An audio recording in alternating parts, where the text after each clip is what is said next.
Всем привет, дорогие друзья! Я готовлю мармелад из вот таких сибирских апельсинов.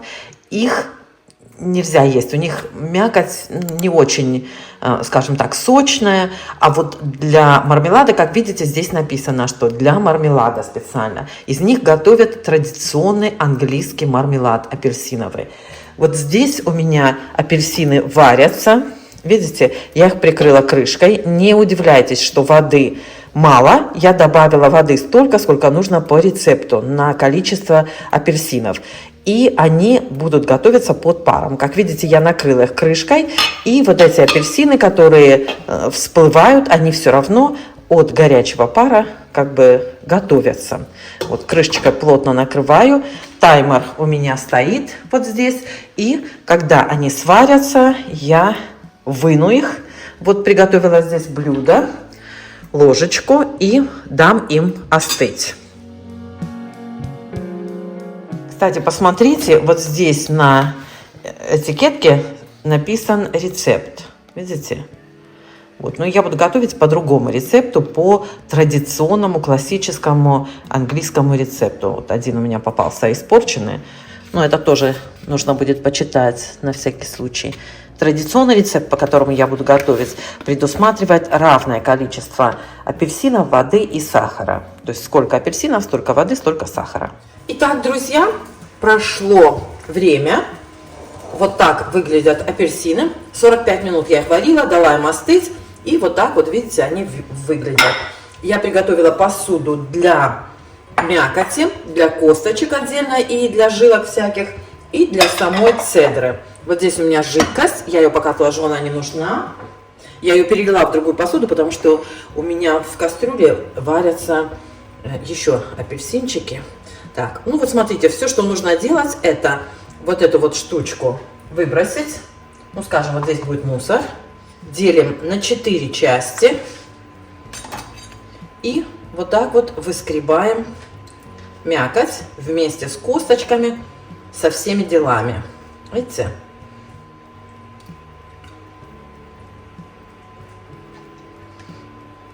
Вот так. Делаем это аккуратненько, чтобы не повредить саму цедру. Цедра должна быть мягкая. Вот видите, она хорошо отходит. Просто когда вот выскабливаете, осторожненько, чтобы не порвать цедру. Смотрите, видите?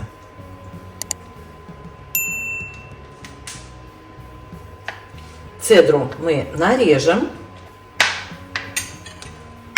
А вот эту часть, вот смотрите, вот этот вот хвостик, да, вот, мякоть отделяем, косточки отделяем.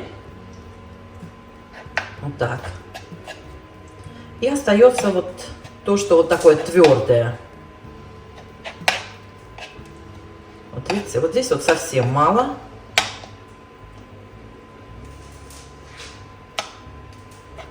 Тут тоже совсем чуть-чуть. Ну, главное, чтобы косточки вот не попали. Вот. И вот эти все твердые части, если они есть, как видите, у меня их прям практически совсем вот мало.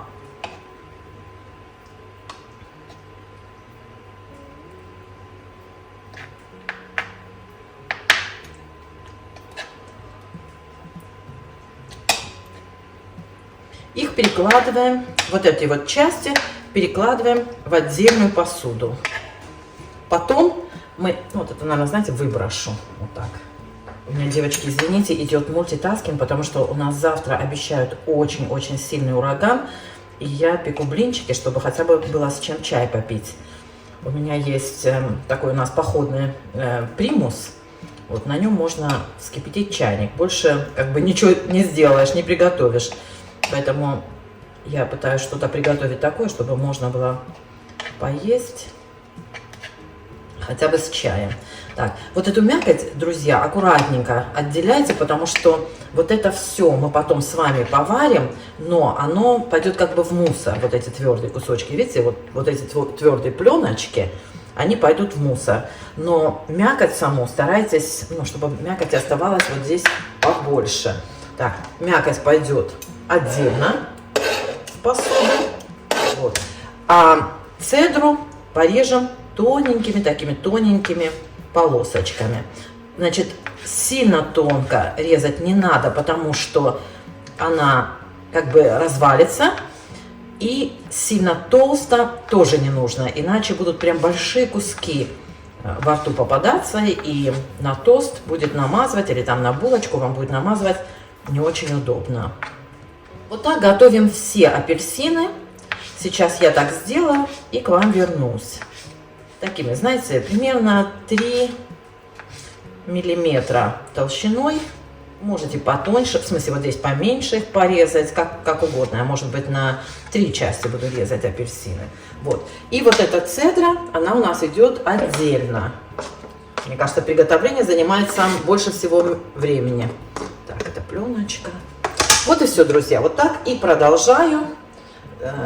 Приготовлю все апельсины и вернусь к вам. Так, это мусор.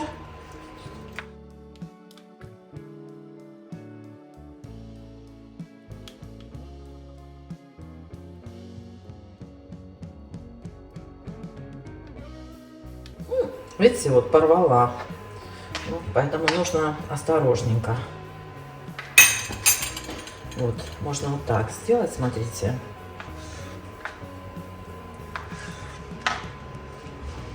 И резать вот такими тоненькими полосочками.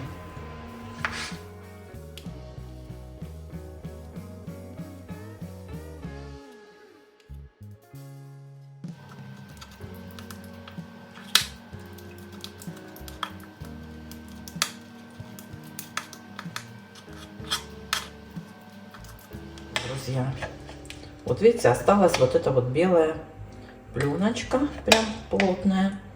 Здесь уже ничего нет. Чем больше мякоти вы отделите, тем лучше. Все мелкие косточки тоже нужно, друзья, удалять. В классическом оксфордском мармеладе косточек нет. Друзья, если вы смотрите меня давно, то я думаю, что вы поняли, что мое терпение закончилось на 3-м апельсине. И я решила усовершенствовать процесс. Хотя с самого начала я делала все точно так же, как делали видео, где я взяла традиционный рецепт. То есть я косточки все ложечкой аккуратненько все вынимала и все такое. Но, как видите, все можно усовершенствовать. И этот процесс тоже. Я взяла ситечко, и процесс пошел намного быстрее. То есть вот эту мякоть можно протереть через сито, и получается просто отлично. Друзья, апельсины все хорошо промыты. Хотя вот эти апельсины, они не покрываются никакими, знаете, этими, как сказать, ни воском, ничем, потому что они сезонный продукт. Они бывают у нас в магазине только 2 недели. Поэтому их не хранят, они очень плохо хранятся. Вот. И из-за этого их ничем не покрывают. Но я их все равно помыла. И вот эти вот темные пятнышки, что вы видите, это следы от как бы листиков и все такое, лепестков. Сказала не рвать, но, как видите, рвется все равно. Вот это вот, если чуть-чуть посильнее нажать, то цедра рвется. Ну, в принципе, мы ее режем, так что, знаете как, ну, порвалась, ничего страшного. Кстати, через ситечко протирается даже лучше, чем вот так вот ложкой, потому что все вот эти жилки остаются и косточки, а вся мякоть, она протирается через ситечко, уходит вниз. Так что, друзья, вот вам еще, ну, смотрите, что сделала. Ой, господи. Увлеклась. Кстати, во второй порции у меня, друзья, еще варится лимон. Я вчера забыла положить лимон. Нужно на 2 килограмма апельсинов 1 лимончик, 1 или 2 лимона. Поэтому я 2 лимона, не 1, а 2 лимона. Поэтому у меня еще варятся лимоны. Во второй порции я просто вторую порцию сварила отдельно и потом все вместе смешаю. У меня было всего 2 килограмма, потом еще 2 я купила сегодня. Вот, и поэтому сейчас все будет у меня вместе.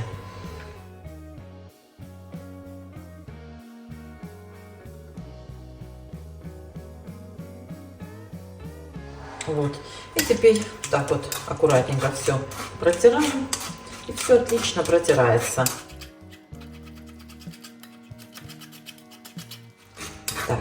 Ну так, вот это все, друзья, содержит огромное количество пектина. Кстати, вот эти апельсины именно поэтому используют для мармелада, потому что в них огромное количество пектина.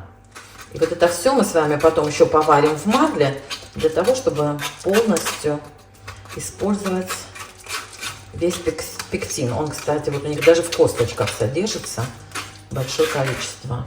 Вот так. Ну, как бы проще, знаете. Может быть, не быстрее, но все равно проще.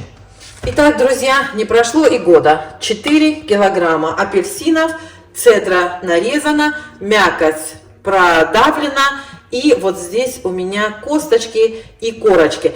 Это лимонные, тут просто вот эта белая часть очень толстая, поэтому я решила сделать вот так. Теперь нам вот это все, косточки, корочки, нужно переложить в марлю и поварить минут 10 в той воде, в которой у нас варились апельсины. Вот, все переложу. Так, посмотрите, сколько пектина. Посмотрите, как уже загустела эта масса.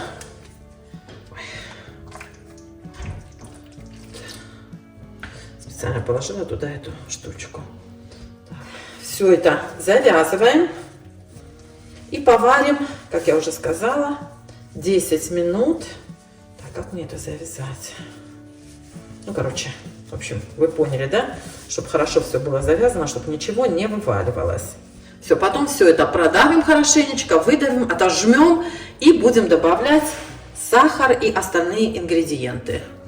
Пока у меня варятся косточки и все остальное, я сейчас взвешу сахар. Взвешивать буду в кастрюле, поскольку, друзья, внимание, сахар нужно нагреть. Делается это для того, чтобы он не кристаллизировался.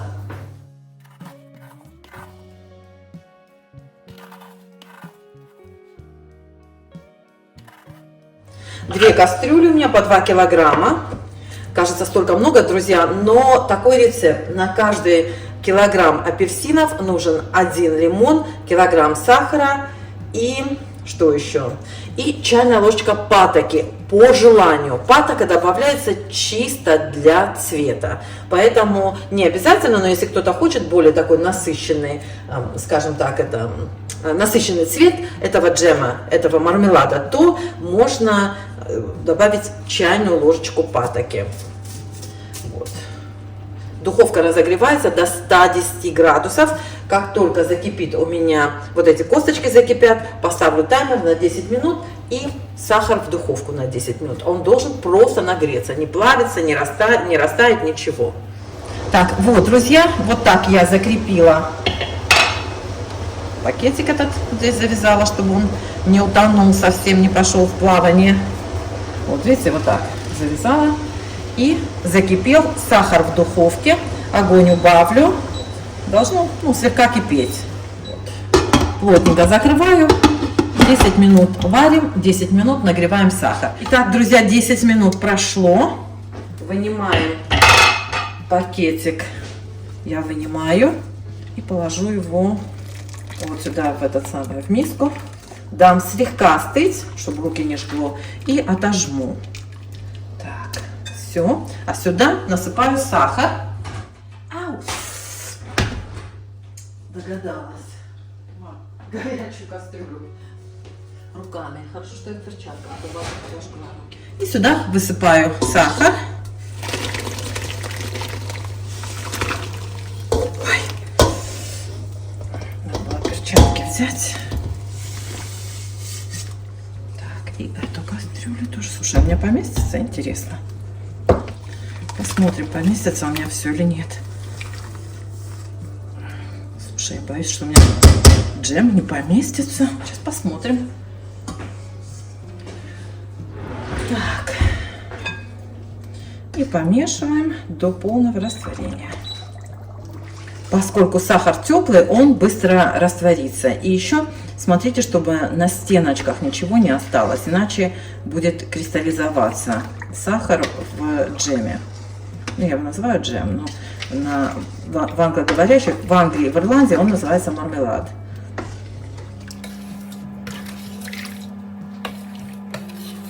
Такой сиропчик. Прелесть. Так, все, сахар растаял. Прибавила огонь немножко. Слушайте, посмотрите, какой сироп прям густой получился. Теперь перекладываю туда нарезанную цедру. Слушайте, интересненько. У меня кастрюли нету побольше. Что делать?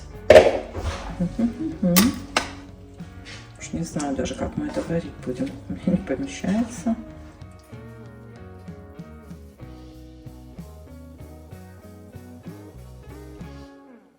Я перелила джем в большую кастрюлю и сейчас добавляю вот эту вот всю мякоть. Видите, сколько его получается. Попробовала отжать вот эти вот косточки, но очень горячущие.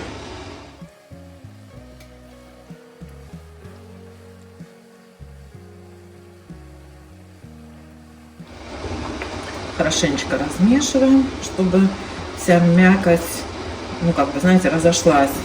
Очень много пектина, я уже несколько раз это сказала, и видите, что даже вот прямо в процессе как остывает, так и ну как бы застывает даже мякоть, то есть не нужно добавлять ничего дополнительно в этот джем. Все, периодически помешиваем и с момента закипания будем варить до готовности, примерно минут 20-25, пока полностью не начнет желироваться джем или мармелад. Проверять готовность будем на блюдечке. Так, друзья, вот у меня все закипит, вот это остыло у меня, и сейчас я вот так вот хорошенечко отожму все, что смогу, вот так потихоньку, видите, вот все, что оттуда выходит, мякоть, так вот потихонечку. Не только жидкость, но если какая-то мякоть еще получится оттуда, получится отжать, то вот будем отжимать. Удобно это делать в миску. Я, наверное, сейчас в миску сделаю, чтобы руки не держать на весу. Потом покажу вам. У меня просто сил не хватило, совсем немножко я там отжала, хотя можно и больше. Но мужа дома нет, а мне не получилось. Сколько смогла, столько и отжала. Так что привлекайте грубую мужскую силу к этому процессу. Пеночку можно снять, чтобы было прозрачно. Как видите, пенки тут особо-то и нету, но что есть, снимайте, удаляйте. Можно было еще что-то отжать, но у меня просто уже сил не хватило. Сколько смогла, столько и отжала. Это все, друзья, чистый пектин. Сейчас закипит и будем 20 минут варить. Через 20 минут будем проверять вот этот тест на каплю. Есть еще тест ложкой проверяют, очень старый такой метод. Сейчас тоже вам его покажу. Вот это, наверное, мне корочка, этот хвостик попался. Сейчас я его удалю. Это, наверное, лимонная мне попалась. Так, все, ждем, варим.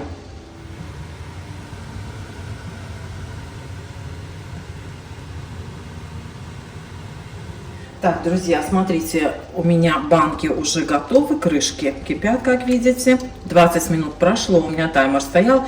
Сейчас вот я несколько капель буквально вот так налью. Мисочка вот эта у меня лежала в морозилке.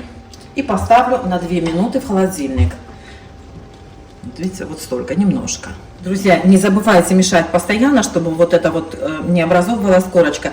Посмотрите, 2 минуты в холодильнике, вот так проводите рукой, и джем должен собраться складками. То есть видно, что он еще не готов.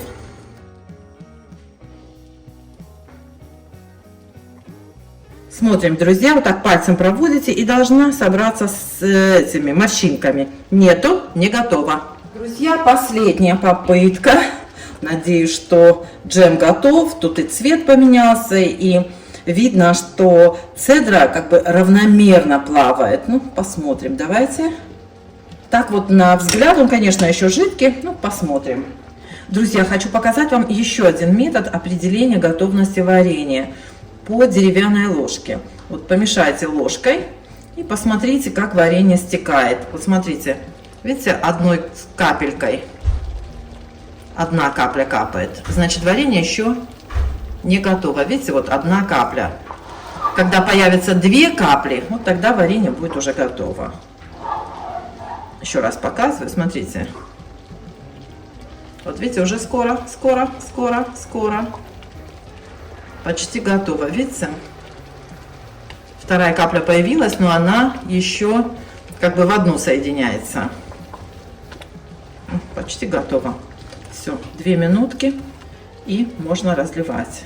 Ну вот, друзья, давайте посмотрим. Ну что так, ничего не собирается, ничего у меня.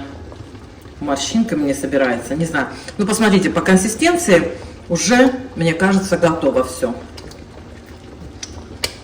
Не знаю, как вы думаете, друзья, уже цвет поменялся, я боюсь переварить. Так, что нам тут ложечка говорит? Мне кажется, уже вот-вот и будет он переварен. Но пока не вижу второй капли. В общем, короче, 5 минут и разливаю в банке. Предупреждаю. Ну вот, друзья, буквально сколько? 3-4 минуты прошло. И вот посмотрите. Видно вам? Видите, уже стекают 2-3 капли. Видите? Значит, джем готов. Вот, смотрите, 2 капли. То есть не одной струйкой стекает варенье, а несколькими. Так, все. Теперь нужно выключить. И дать ему постоять буквально, вот знаете, 5-7 минут, чтобы цедра хорошо распределилась, чтобы она не плавала наверху, а хорошо распределилась. И можно будет разливать в банки. Банки у меня готовы. Не знаю, видно вам, вот они, баночки простерилизованы. Вот здесь у меня крышки. Тоже только что выключила, кипятились. И сейчас будем разливать. Ну, давайте уже тогда посмотрим здесь тоже. Вот посмотрите. Видите, собирается вот этими морщинками джем, значит, он готов. Видно вам? То есть вот так делаешь, он собирается морщинками, видите? Складочками такими. Ну, наконец-то.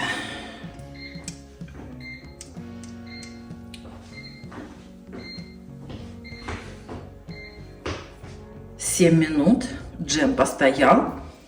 Теперь будем его разливать в банке. Так, это что, маленькая? Давайте вот такой попробуем. В общем, друзья, я сейчас все разолью и потом к вам вернусь. Иначе вы тут будете со мной очень долго сидеть и ждать, когда это все закончится.